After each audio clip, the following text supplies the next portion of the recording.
Good morning.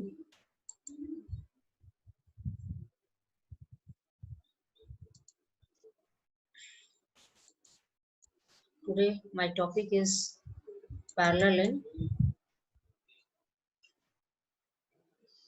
a combination of resistance, parallel and series circuit. First of all, I already defined what is the resistance. What is the resistance? Resistance offered by the conductors. कोई भी conductors जब resistance offer करता है तो क्या होता है कि उसमें हीट प्रोड्यूस होता है और उसी को हम लोग यूटिलाइज करते हैं। कंडक्टर जो है जैसे हीटर में आपका रेजिस्टेंस हीट प्रोड्यूस करता है और आप उसी को यूटिलाइज करते हो।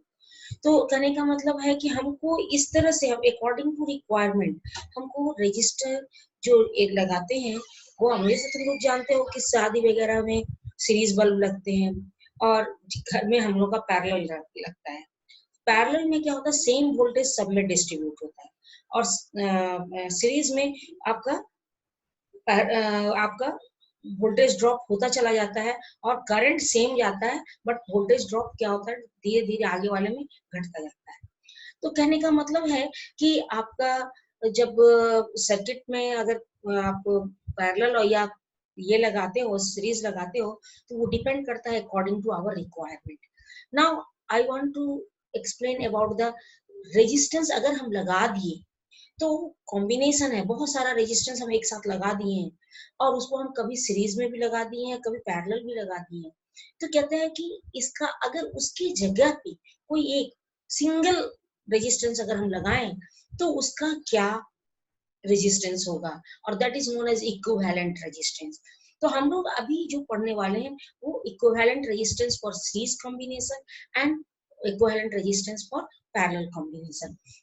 Here, series when two or more than two resistance are combined in series, then equivalent resistance of current is the sum of individual resistance.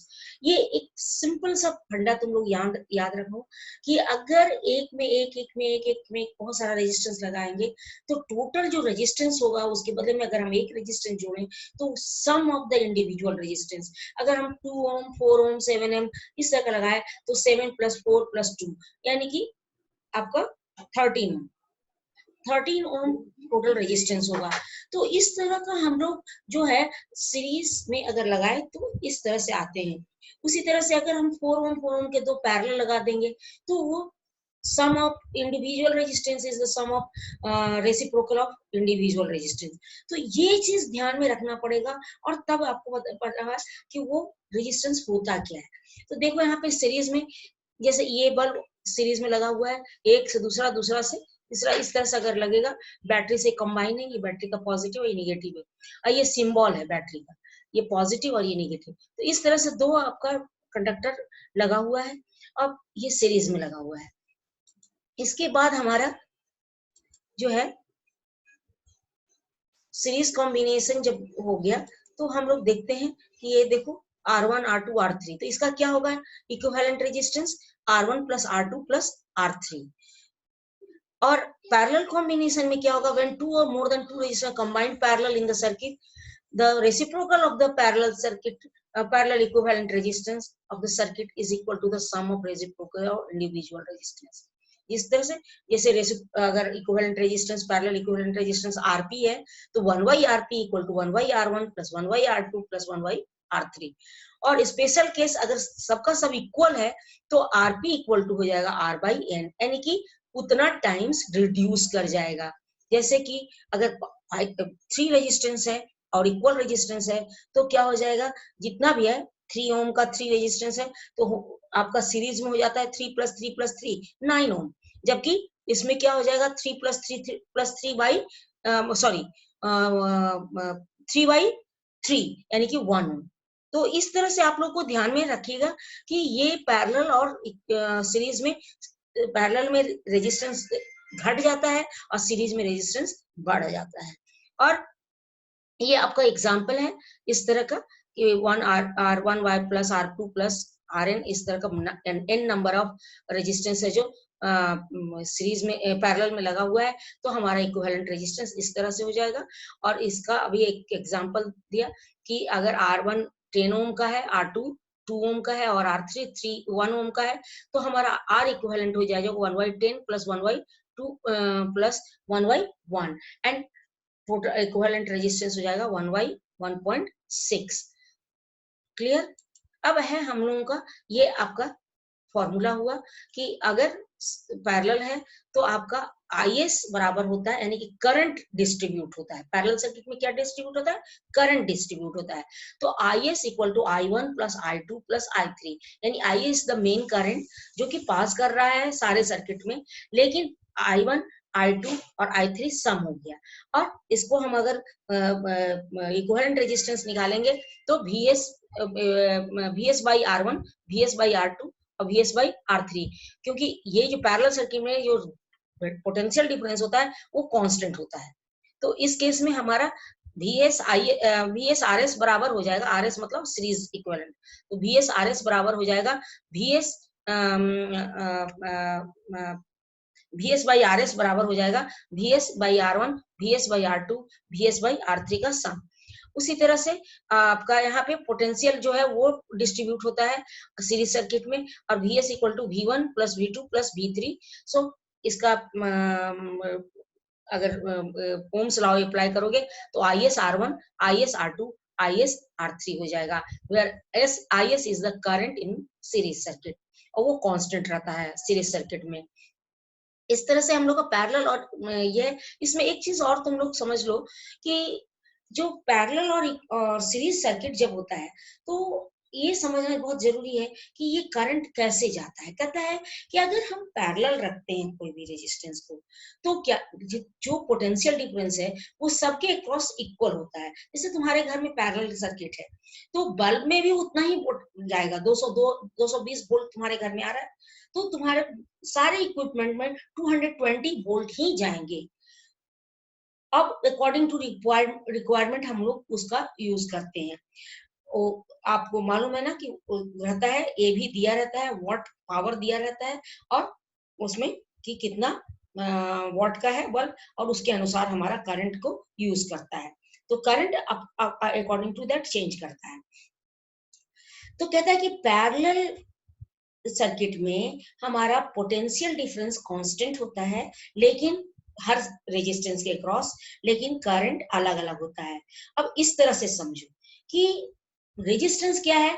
Obstacle है, ऑफर करता है, करंट को फ्लो करने में दिक्कत, ऑब्स्टेकल क्रिएट करता है। एक और एग्जांपल मैं तुम लोगों को देती हूँ, जैसे कि तुम लोगों को मान लो कि सिटी से ज्ञान निकेतन जाना है, तो सिटी से अगर पटना सिटी से ज्ञान निकेतन जाना है, तो पटना सिटी और ज्ञान निकेतन से बहुत 3 रास्ते हैं, अभी चौथा रास्ता बन रहा है गंगा के किनारे। तो 3 रास्ते हैं, एक है अशोक राजपथ, एक है ओल्ड बाईपास और एक है न्यू बाईपास। तो जनरली जिसको जल्दी पहुंचना है ज्ञान निकेतन, वो क्या करते हैं? New bypass. कभी कभी जाम होता है तो फंस जाए, वो दूसरी चीज है, लेकिन ऐसे क्लियर रोड रहता है न्यू बाईपास। ओल्ड बाईपास थोड़ा थोड़ा क्लियर रहता है, मजबूरी होती है आदमी को तो ये ओल्ड बाईपास से भी निकल जाते हैं। लेकिन अशोक राजपथ से वही जाएंगे जिनको उधर से जाना जरूरी है, अदरवाइज क्या करेंगे? उस जाम में फंसने के लिए जल्दी नहीं आएंगे, या एडवेंचरस होंगे या टाइम पास करने वाले। तो उसी तरह से करंट, इलेक्ट्रॉन्स भी जहां हाई रेजिस्टेंस होता है, जहां पर ऑब्स्टेकल ज्यादा होता है, उधर से करंट कम जाता है, और जिधर रेजिस्टेंस कम होता है, यानी कि जहां पर हमको स्मूथ रास्ता मिलेगा, इलेक्ट्रॉन वहीं से ज्यादा फ्लो करता है। तो नेचुरली जहां लो रेजिस्टेंस होगा वहां से करंट बहुत तेजी से फ्लो करेगा और ज्यादा फ्लो करेगा, और जहां पर हाई रेजिस्टेंस होगा वहां पे कम फ्लो करेगा। तो इस तरह से पैरेलल सर्किट में आपको according to the resistance current का होता है, जस्ट रिवर्स होता है, यानी कि जहां रेजिस्टेंस ज्यादा वहां करंट कम, जहां रेजिस्टेंस कम वहां करंट ज्यादा। ओके, अब सीरीज में समझिए। सीरीज में क्या होता है कि सब एक दूसरे से अटैच होता है, और वहां पे करंट को तो मजबूरी है, इलेक्ट्रॉन्स जो निकला है हाई पोटेंशियल से लो पोटेंशियल से, मैंने कहने का मतलब इलेक्ट्रॉन जो फ्लो कर रहा है high potential to low potential, तो वो जो फ्लो होगा वो निश्चित है कि एक एंड से दूसरे एंड तक जाना ही जाना है, यानी उसको एक ही रास्ता ही है। और दूसरा कोई रास्ता ही नहीं है और हमको डेस्टिनेशन पहुंचना ही है। ज्ञान निकेतन का एक ही रास्ता अगर सिटी से रहता तो आदमी को क्या है, मजबूरी है, जाम है, चाहे कुछ है, उसी से जाना है, तो नेचुरली वो जाम वगैरह को क्लियर करते हुए वहां से निकलेंगे। ठीक उसी तरह से होता है करंट का केस में। अगर आपका सीरीज सर्किट है, वन वे है, तो वन वे में क्या होगा, सारे इलेक्ट्रॉन्स उधर से फ्लो करेंगे, लेकिन तब क्या होगा, कुछ लोग जाम में पड़ के आएंगे, वहीं पर अटक जाएंगे, कुछ लोग किसी किसी गली कूचे से निकल के और दूसरे वाले रेजिस्टेंस से आएंगे, वहां पर भी कुछ लोग हो सकता है फंस जाएं। तो फाइनली जो पहुंचेंगे वो आपका करंट जो है, पोटेंशियल ड्रॉप वहां सबके अक्रॉस में इलेक्ट्रॉन सब पहुंच जाएंगे, लेकिन पोटेंशियल ड्रॉप जो है सबके अक्रॉस अलग अलग होगा और वो वोल्टेज आपका बदलता जाएगा। जैसे पहला वाला में जो है उसमें वोल्टेज ड्रॉप हो जाएगा, फिर उसके आगे में उसके बाद जो बचा हुआ रहेगा वो वोल्टेज ड्रॉप होगा, उसके बाद वाले में उसके बाद वाला बचा हुआ वोल्टेज बचाया हुआ जो है वो ड्रॉप होगा और टोटल वोल्टेज जो है जितना सप्लाई हो रहा है उसके बराबर होगा। क्लियर? अब इसके बाद हम लोग पैरेलल और इक्विवेलेंट रेजिस्टेंस के बाद हम लोग एक सर्किट दे रहे हैं तुम लोगों को, इसको करना है। आज इतना ही, उसके बाद नेक्स्ट क्लास में हम लोग नेक्स्ट चैप्टर पढ़ेंगे और यही हम लोग का लास्ट है तुम्हारा। हम लोग गैल्वेनोमीटर, शंट, इस सब के बारे में डिटेल में पढ़ेंगे आपको, एंड निश्चित है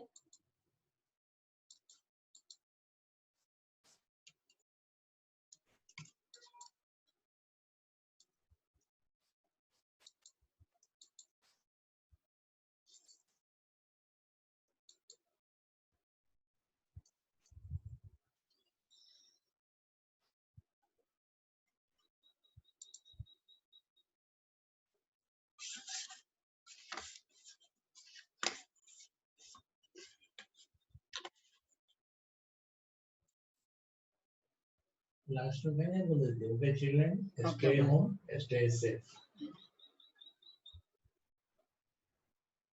अरे बाप रे, रिकॉर्डिंग नहीं की क्या?